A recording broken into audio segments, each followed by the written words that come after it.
বিশ্বনবী জনাব মুহাম্মদ রাসূলুল্লাহ সাল্লাল্লাহু আলাইহি ওয়াসাল্লাম মসজিদে নববীর ভিতরে বসে আছেন। এক বৃদ্ধা মহিলা মসজিদের মধ্যে প্রবেশ করলেন। হুজুর বৃদ্ধাকে দেখে দাঁড়ায় গেলেন। বিশ্বনবী বুড়ি মেয়ে লোককে দেখে দাঁড়ায় গেলেন। আল্লাহর নবী বুড়িকে দেখে দাঁড়ালেন। বুড়ি যখন কাছে এলেন, আল্লাহর নবী নিজের গায়ের চাদর বুড়ির জন্য বিছায়া দিলেন। বুড়ি বসলেন। এরপরে কথাবার্তা সারার পর বুড়ি যখন বিদায় হবেন, হুজুর আবার দাঁড়ালেন। বুড়ি মহিলা চলে গেলেন। সাহাবায়ে কেরাম বলেন, ইয়া রাসূলুল্লাহ, কিছুই বুঝলাম না। একজন বৃদ্ধা মহিলার জন্য বিশ্বনবী দাঁড়ান আর গায়ের চাদর বিছান, আমরা বড় আশ্চর্য হয়ে গেলাম। নবীজি বলেন, ও আমার সাহাবীরা, তোমরা জানো না এই মহিলা কি চিনতে পারো নাই? আমি আমার মায়ের দুধ আমার জীবনে কিসমতে তেমন হয় নাই। আমি আমার মায়ের দুধ তেমন কিসমতে পাই নাই। যার বুকে দুধ খেয়ে, যার কোলে কাখে চড়ে আমি বড় হয়েছি, আমার সেই দুধ মা ইনি হযরতে হালিমাতুস সাদিয়া, আমার সেই দুধ মা। রাসূলুল্লাহ নিজে সম্মান দিয়েছেন মায়ের। খবরদার, মাকে অসম্মান করবেন না, মাকে সম্মান করবেন, মাকে শ্রদ্ধা করবেন। মরুভূমির ভিতরে যে রব্বুল আলামিন পথের নিশানা তৈরি করে দিলেন, যেখানে গভর্নমেন্ট রাস্তা বানাতে পারে না, মরুভূমির ভিতরে যিনি পথের নিশানা বানালেন মানুষ যেন না হারায়, যে আল্লাহ রব্বুল আলামিন দুর্গম পাহাড়ের ভিতরে গিরিপথ তৈরি করে দিলেন মানুষ যেন হারায় না যায়। সমুদ্রের ভেতরে নাবিকরা দিনের বেলায় সূর্যের আলো দেখে পথ চলে, রাতের আধারে সে যেন গভীর সমুদ্রের ভিতরে হারায় না যায়। আল্লাহ তাই আকাশের ভিতরে তারকা মণ্ডলী খচিত করে রেখেছেন। সমুদ্রের নাবিকেরা, জাহাজের নাবিকেরা তারকা দেখে দেখে পথ নির্ণয় করে নেন। যে মাবুদ রাস্তা বানালেন জঙ্গলের ভিতরে, পাহাড়িয়া এলাকার ভিতরে, যে মহান প্রভু রাস্তা বানালেন, নিশানা বানালেন মরুভূমির ভিতরে, যিনি রাস্তা দেখায় দিলেন গভীর সমুদ্রের ভেতরে, সেই আল্লাহ রব্বুল আলামিন। আমরা দুনিয়ার বুকে মানুষেরা অন্ধকারে মরবো, রাস্তা হবে না, এমনটি তো হতেই পারে না। আল্লাহ রব্বুল আলামিন আমাদের জন্য রাস্তা বানায়েছেন। মহান আল্লাহ রব্বুল আলামিন বলেন, ওয়ালাল্লাহি কাসদুস সাবিলি ওয়া মিনহা জাইরুন। আল্লাহ পাক বলেন, সোজা রাস্তা, সোজা পথ বলে দেওয়ার দায়িত্ব আমি আল্লাহর। যেখানে রয়েছে অসংখ্য বাঁকা পথ, অসংখ্য বাঁকা পথ যেখানে, যে পৃথিবীতে, সেখানে সোজা রাস্তা বলে দেওয়ার দায়িত্বটা কার? জোরে বলেন কার? আল্লাহ শুধু সৃষ্টি করেন না, সৃষ্টি করেন, শিক্ষা দেন, পথ বলে দেন, পথটাও বাকি রাখেন না, পথটাও তিনি বলে দিয়ে দেন। হযরতে মূসা আলাইহিস সালামের কাছে ফেরাউন প্রশ্ন করল, তুমি যে রবের দাবি করছো, যে একজন রব আছেন, সে রবের পরিচয় কি? তোমার সেই রব কে? হযরতে মূসা আলাইহিস সালাম যে জবাবটা দিলেন, কি সুন্দর জবাব! এক কথার ভিতরে সমস্ত কথা সন্নিবেশিত হয়ে গেছে। ফেরাউনের প্রশ্নের জবাবে রব কে, এ কথার জবাব দেওয়া যায়, হাজার হাজার পৃষ্ঠা লেখা যায়। রবকে, তার পরিচিতি। আমি যদি এখন শুধু রব শব্দের ব্যাখ্যা করি, তাফসীর করি, রাত শেষ হয়ে যেতে পারে, ইনশাআল্লাহ ব্যাখ্যা দেওয়া যাবে। কিন্তু মূসা আলাইহিস সালাম কি সুন্দর একটা জবাব দিয়া দিলেন রবকে। শোনো, রব্বুনাল্লাযী আ'তা কুল্লা শাইইন খালকাহু সুম্মা হাদা। রব হচ্ছেন সেই, আমার প্রভু হচ্ছেন তিনি, যিনি সমস্ত সৃষ্টিকে, সমস্ত মাখলুকাতকে যিনি সৃষ্টি করেছেন, আর সৃষ্টি করার পর তার চলার জন্য পথ তৈরি করে দিয়েছেন। তিনি হচ্ছেন আল্লাহ পাক, যিনি সৃষ্টি করেন আর পথের দিশা দেন। তিনি হচ্ছেন আল্লাহ পাক, তিনি হচ্ছেন রব। শুধু বানান না, বানাবার পরে তার প্রয়োজনটাও মিটায় দেন। আল্লাহ পাক সেই আল্লাহ বলছেন, খালাকাল ইনসানা আল্লামাহুল বায়ান। তিনি মানুষ সৃষ্টি করেছেন। আমি সম্ভবত দ্বিতীয় দিনে আপনাদেরকে বলেছিলাম, মানুষ বানর থেকে আসে নাই, মানুষ ওরাং ওটাং থেকে আসে নাই, মানুষ শিম্পাঞ্জি থেকে আসে নাই, মানুষ বাঁদরের গোষ্ঠী নয়, মানুষ এসেছে মাটি থেকে, আদম থেকে। মানুষের পূর্বপুরুষ হচ্ছেন হযরতে আদম আলাইহিস সালাম। মানুষের পূর্বপুরুষ কে? আদম আলাইহিস সালাম। আর মানুষের পূর্বপুরুষ হচ্ছেন আদম আলাইহিস সালাম, আর তার উৎপত্তি হচ্ছে মাটি থেকে। মানুষ এসেছে আদম থেকে, আদম এসেছে মাটি থেকে। এখন আল্লাহ পাক বলছেন যে আমি হচ্ছি তোমার স্রষ্টা, আমি তোমাকে বানাইছি। কোরআনে কারীমের কথা এভাবে বলছে, কাইফা তাকফুরুনা বিল্লাহি ওয়া কুনতুম আমওয়াতান ফাহিয়াকুম সুম্মা ইউমীতুকুম সুম্মা ইউহয়ীকুম সুম্মা ইলাইহি তুরজাউন। এ মানুষ, তোমরা কিভাবে কুফরি করো, অস্বীকার করো, আল্লাহর সাথে নাফরমানি করো? কিভাবে করো যে আল্লাহ তোমাকে, তুমি ছিলে মৃত্যু, তোমাকে আল্লাহ পাক জিন্দা করেছেন। সুতরাং মানুষ জন্মের পূর্বে সব মৃত্যু ছিল, একথা তো আজ বিজ্ঞান সম্মত কথা, বৈজ্ঞানিক সত্য কথা। মানুষ জন্মের আগে মৃত্যু ছিল। কিভাবে? মানুষের উৎপত্তি কোত্থেকে এলো? কোরআনে কারীম তা পরিষ্কার করে বলছে। তোমাকে কিভাবে সৃষ্টি করেছে তুমি দেখো। সন্তান মায়ের জরাইতে আসার পূর্বে সে ছিল পিতার শুক্রকীট আর মায়ের ডিম্বাণু, অর্থাৎ স্পার্মটোজন এবং ওভাম, এই দুটি জিনিসের মধ্যে সে বিভক্ত ছিল। মায়ের বক্ষপিঞ্জর এবং পিতার পৃষ্ঠদেশ থেকে সবেগে নির্গত এক ফোঁটা পানি দিয়ে আমি আল্লাহ পাক তোমাকে সৃষ্টি করেছি।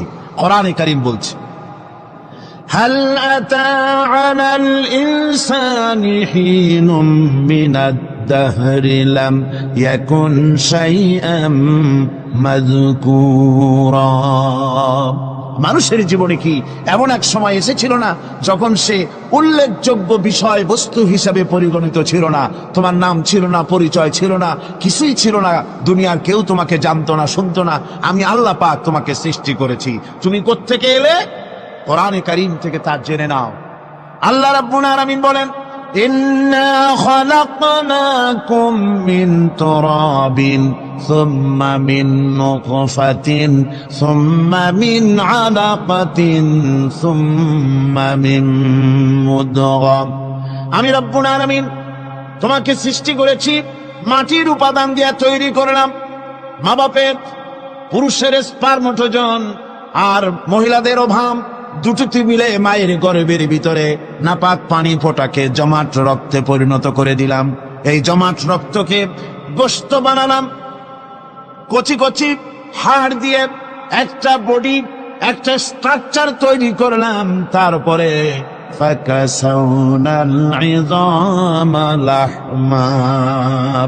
গোশত দিয়ে, রগ দিয়ে, চামড়া দিয়ে সুন্দর করে ছাউনি দিয়া মায়ের গর্ভের ভিতরে আমি আল্লাহ রব্বুল আলামিন তোমাকে বানাইছি। মায়ের পেটের ভিতরে ফি কারারিম মাকিন, একটি সুরক্ষিত জায়গায় তোমাকে আমি রেখে দিলাম, যেখানে কোনো রোগ, কোনো জার্ম যেখানে পৌঁছতে পারবে না, কোনো অসুবিধা হবে না। এমন একটা জায়গায়, এমন একটা ইন্টেনসিভ কেয়ার ইউনিটের ভিতরে রেখেছি। সুবহানাল্লাহ। একটা ইন্টেনসিভ কেয়ার ইউনিট যেখানে কোন রকমের কোন জার্ম প্রবেশ করে বা করবার কোনো ক্ষমতা নাই কারো। এমন একটা যে একটা প্যাকেট, সুন্দর একটা প্যাকেট, একটা কভারের মধ্যে তোমাকে তৈরি করা হলো মায়ের পেটের মধ্যে। তারপরে আজকে তুমি কুফরি করতেছো, আজকে আমাকে অস্বীকার করছো। ওই গর্ভের ভেতরে আমি ইচ্ছে করলে রক্তের পিণ্ডের আকারে মায়ের গর্ভ থেকে আবর্ষণ করে দিতে পারতাম, দুনিয়ার মুখ দেখতে পারতে না।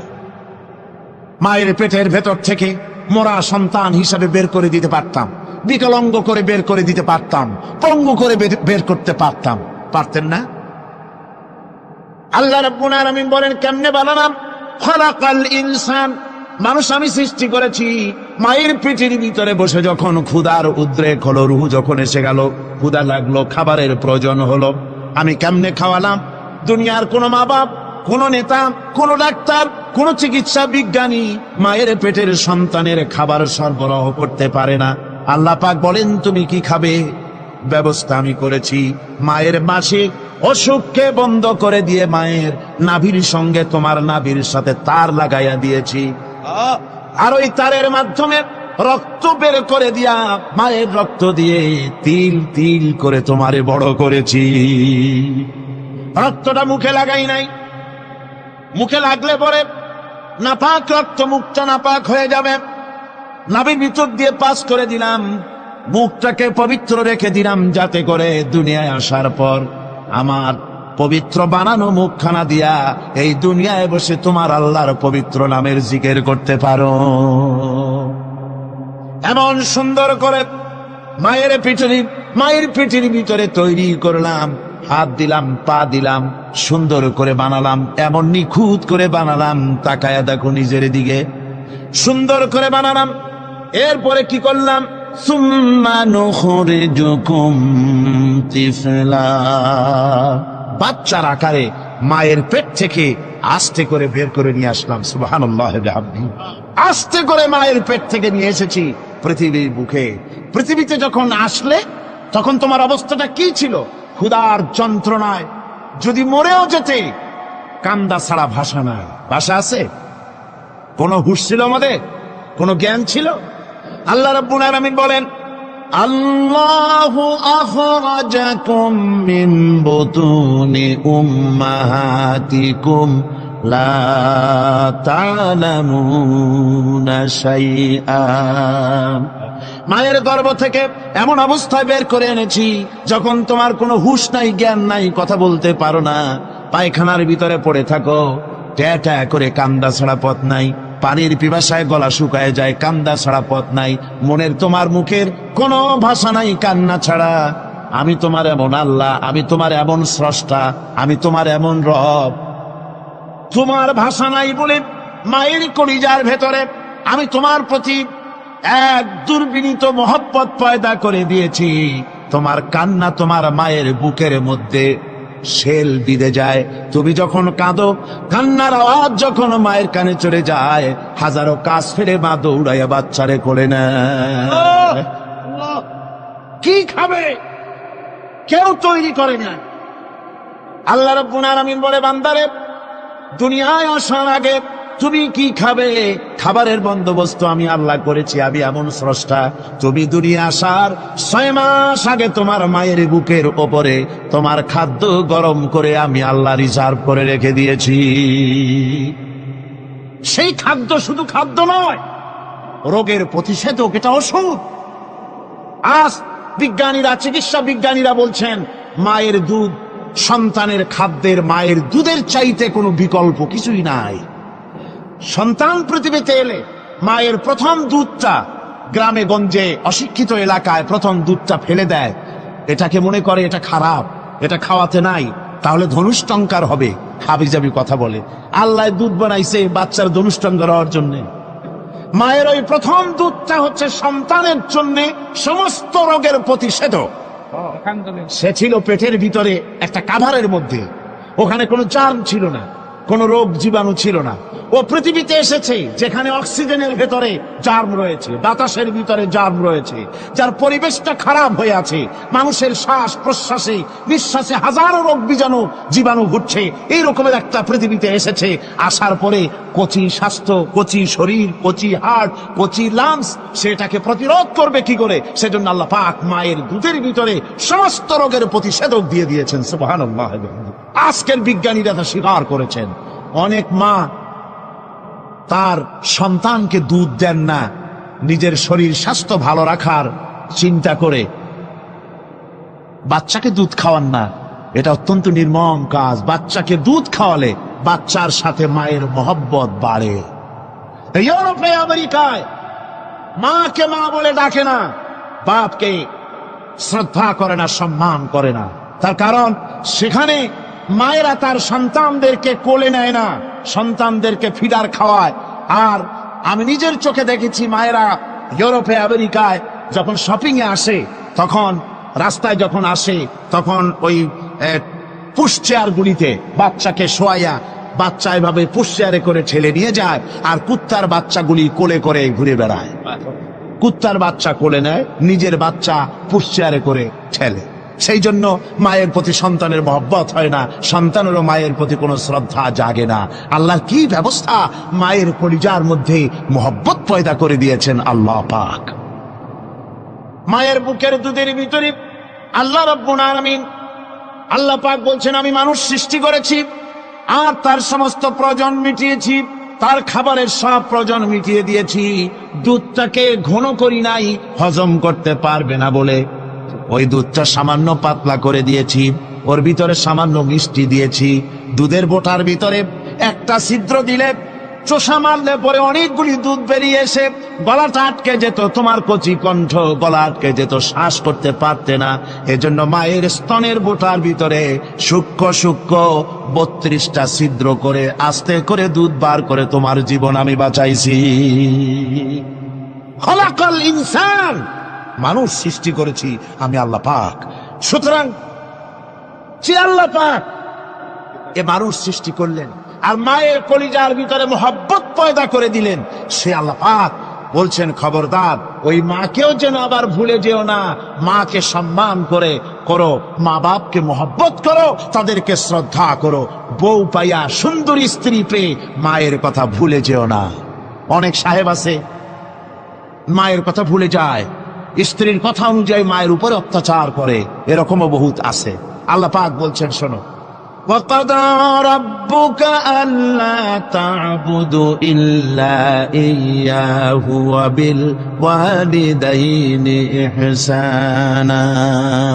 তোমার প্রভুর পক্ষ থেকে ফয়সালা হয়েছে, চূড়ান্ত সিদ্ধান্ত হয়ে গিয়েছে, আমি আল্লাহর ইবাদতের পর তোমার মা বাপের ইহসান করবে, খেদমত করবে, তাদের জন্য উপকার করবে, তাদেরকে ভালোবাসবে। আল্লাহ রাব্বুল আলামিন বলেন, মা বাপের সঙ্গে কেমনে কথা বলবে, তাদের সাথে কিভাবে আচরণ করবে, আল্লাহ তাও শিখিয়ে দিয়েছেন। আল্লাহ পাক বলেন, ওয়ালা তাকুল লাহুমা ওয়া কুল লাহুমা কাওলান কারীমা। মা বাবার সাথে সম্মানজনক কথা বলো। ওয়া কুল লাহুমা কাওলান কারীমা, সম্মানজনক কথা বলো। মাথায় ঝাঁকি দিয়ে রাগ করে চোখ মোটা করে কথা বলো না।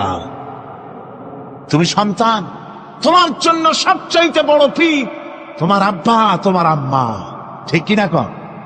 ছেলের জন্য, মেয়ের জন্য, সন্তানের জন্য সবচাইতে বড় পীর কে? বাপ মা। এটা ভালো করে মনে রাখতে হবে। আপনার মৌলানা সাহেবদের দোয়া, পীর সাহেবদের দোয়া কবুল হতেও পারে, নাও হতে পারে, 50-50 সম্ভাবনাও আছে, আবার সম্ভাবনা নাই। কিন্তু মা বাবের দোয়া কবুল হবে 100% সিউরিটি রয়েছে।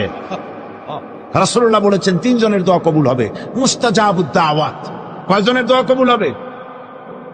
আল্লাহ রাব্বুল আলামিনের হাবিব বলেন 3 জনের দোয়া কবুল হবে আল্লাহর দরবারে। তার মধ্যে একজন হলেন মাজলুম ব্যক্তি, যে ব্যক্তি অত্যাচারিত, যে ব্যক্তি মুসাফির, প্রবাসী, তার দোয়া কবুল হবে। আর মা বাপ যদি সন্তানের জন্য দোয়া করে, ওই দোয়া আল্লাহ রব্বুল আলামিনের দরবারে মঞ্জুর হয়ে যায়। আল্লাহ রব্বুল আলামিন মা বাপ সম্পর্কে বলেন, মা বাবের জন্য আমার কাছে দোয়া করবি বান্দারা, আমার কাছে দোয়া করবি। দোয়াটা আল্লাহ পাক শেখাচ্ছেন, রব্বিরহামহুমা কামা রব্বায়ানি সাগীরা। পড়েন সবাই, রব্বিরহামহুমা কামা রব্বায়ানি সাগীরা। একটু জিকির করেন, লা ইলাহা ইল্লাল্লাহ। আমার ভাইরা, আল্লাহ পাক শিখাচ্ছেন, বান্দা তোর মা বাপের জন্য আমার কাছে দোয়া কর। আয় আল্লাহ, আয় রব, আয় আমার প্রভু, আমার মা বাপ যেমন ছোটবেলায় আমাকে স্নেহের কোলে লালন পালন করেছে, আয় আমার আল্লাহ, তুমি আমার মা বাপকে তোমার রহমতের কোলে লালন পালন করো। আল্লাহ শিখাই দিয়েছেন। আমার ভাইরা, প্রত্যেক নামাজের পরে এই দোয়াটা ভুলে যাবেন না। ভুলে যাবেন? ভুলে যাবেন? আমার ভাইয়েরা, আমার বোনেরা, সবাই প্রত্যেক নামাজের পরে পড়বেন, রব্বিরহামহুমা কামা রব্বায়ানি সাগীরা। এই দোয়া করতে কেউ ভুলে যাবেন না। আল্লাহ রাব্বুল আলামিন বলে, বান্দারে, ওয়া ওয়াসাইনাল ইনসানা বিওয়ালিদাইহি ইহসানা হামালাতুহু উম্মুহু কুরহা ওয়া ওয়াদাতুহু কুরহা। আল্লাহ পাক বলেন, আমি পৃথিবীর সমস্ত মানব মণ্ডলীকে উপদেশ দিয়েছি, মা বাপকে সম্মান করো, শ্রদ্ধা করো, তাদের উপকার করো। তার কারণ হলো তোমার মা তোমাকে গর্ভে ধারণ করেছে অত্যন্ত কষ্টের সাথে। আল্লাহ বলতেছেন, মা তোমাকে গর্ভধারণ করেছে অত্যন্ত কষ্টের সাথে, এরপরে তোমাকে ডেলিভারি করেছেন অত্যন্ত কষ্টের সাথে, তোমাকে ডেলিভারি করেছেন।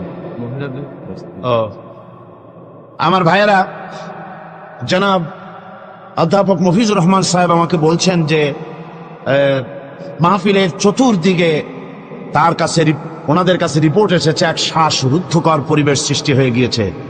মহিলাদের ভেতরে 3 জন নাকি সেন্সলেস হয়ে পড়েছেন, এত প্রচন্ড ভিড় হয়েছে সেখানে। আপনারা দোয়া করুন আল্লাহ যেন এই মাহফিলকে সুন্দর রূপে পরিচালিত করে দেন, রহমতের হাওয়া যেন বহায় দেন। জোরে কোন আমিন, আরো জোরে কোন আমিন। আমি দেখতে পাচ্ছি আপনারা ঠাসাঠাসি করে বসেছেন, তারপরেও আল্লাহ পাক কোরআন শরীফে বলেছেন, তোমরা যদি অপর ভাইকে একটু জায়গা করে দাও, নিজের জায়গা কম করে, আল্লাহ বেহেশতের মধ্যে তোমার জায়গা বাড়াই দিবেন। আল্লাহ পাক কোরআন শরীফে বলেছেন। আমি সমস্ত মুসলমান একজনও দাঁড়াবেন না, একবার দাঁড়াবেন না। বসা অবস্থায় আপনারা সামনের দিকে চেপে আসেন, এই মঞ্চের দিকে বসা অবস্থায় সমস্ত মানুষ নড়ে চড়ে বসেন, হরকতে বরকত হবে, নড়ে চড়ে বসেন। আর এই ফাঁকে দাঁড়াবেন না, খবরদার।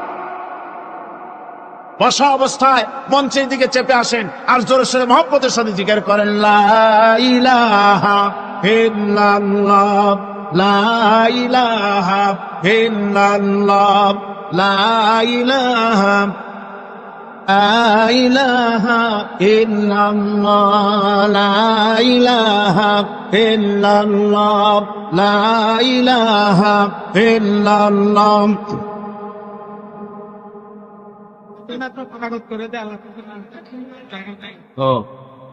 লা ইলাহা ইল্লাল্লাহু মুহাম্মাদুর রাসূলুল্লাহ। মুহতারাম বন্ধুবর, হযরত মাওলানা শামসুদ্দিন সাহেব মাদ্দাজিল্লাহ বলছেন যে আল্লাহর কাছে দোয়া করেন না, আল্লাহ মাঠটারে বড় করে দিক। আল্লাহ পারেন না? পারেন না? অবশ্যই পারেন। আল্লাহ পাক সকলের জন্য আসান করে দিন। তবে মনে রাখবেন, এত বড় রহমতের মাহফিল জীবনে আর একবার পাবো কোনো নিশ্চয়তা নাই।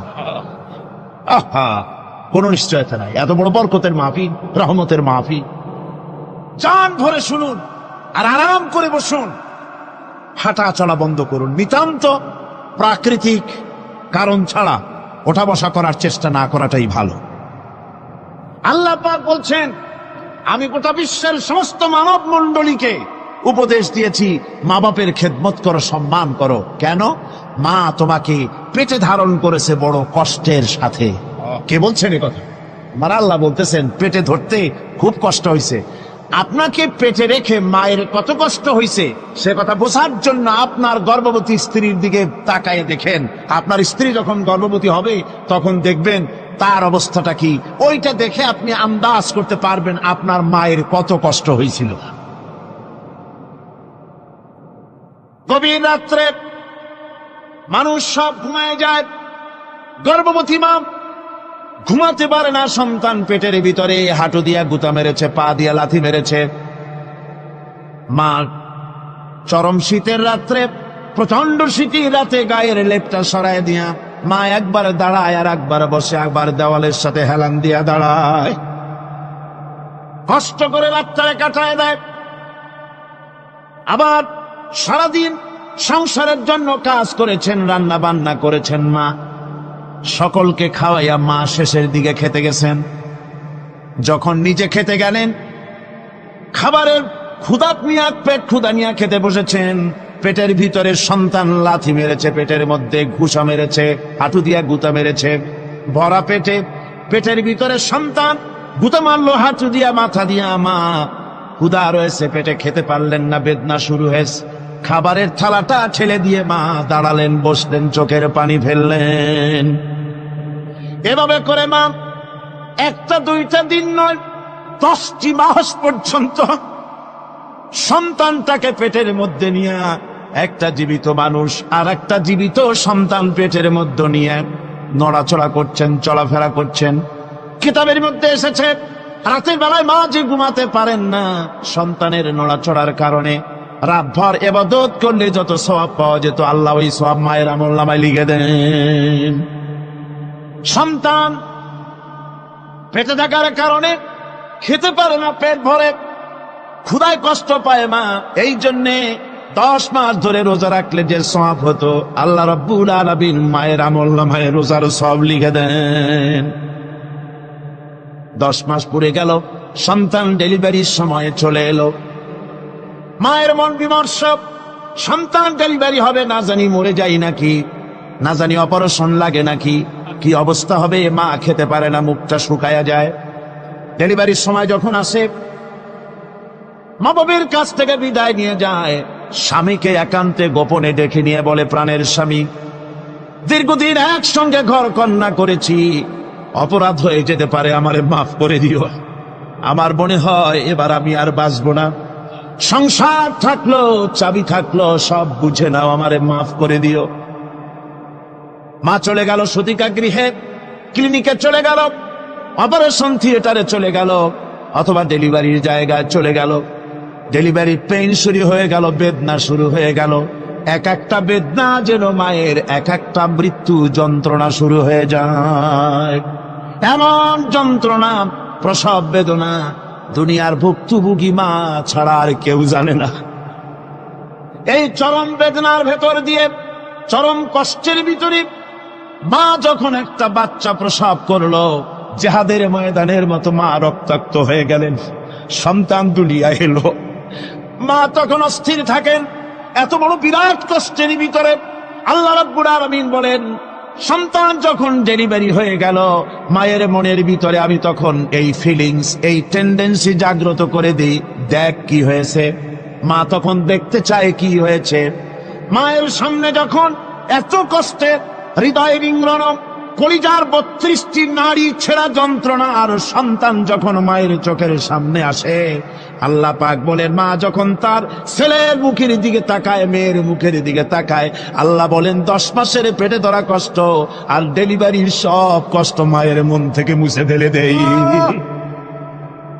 আল্লাহ রাব্বুল আলামিন বলেন, খবরদার দুনিয়ার মানুষ, এমন মায়ের সাথে নাফরমানি করবি না, এ মায়ের সাথে নাফরমানি করবি না, মাকে সম্মান করবি, মার কাছে দোয়া চাবি। দুনিয়ায় যদি সম্মান চাও, রিজেক্ট চাও, মায়ের পায়ে ধরে কাঁদো। মায়ের জাতি অনেক সম্মান তার। রাসূল করিম সাল্লাল্লাহু আলাইহি সাল্লামকে প্রশ্ন করা হয়েছে, হুজুর খেদমত করবো কার? হুজুর কয় মায়ের। তারপরে কার? হুজুর কয় মায়ের। তারপরে কার? হুজুর বলেন মায়ের। তারপরে কার? তোমার কি চাই? 3 গুণ। তোর ভাই মর্যাদা 3 গুণ বেশি, তোর বাপের চাইতে মর্যাদা বেশি। সুবহানাল্লাহ পড়ে। আর আজকে ইসলামের শত্রুরা তারা বলে যে ইসলাম নারীর অধিকার আদায় করে না।